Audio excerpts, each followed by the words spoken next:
अब तपाईँले पानी राखिदिनु कान्छी खानु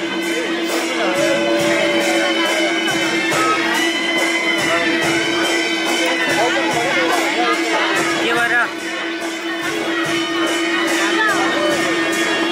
केको अघि भर्खरै फेरि 15 किलो ल्यायो अघि फेरि कहिले ल्याएपछि फेरि 5 किलो ल्याइदिएको हो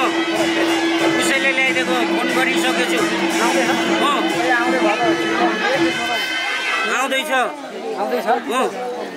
ल पानी राखिदिनु त जल खानु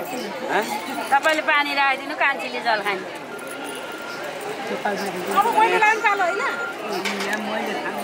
ल तपाईँले पानी राखिदिनु के गाडा हो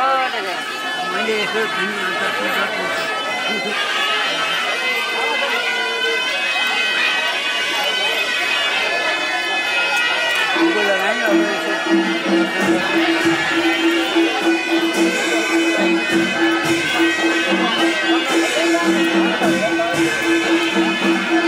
कोही मेरो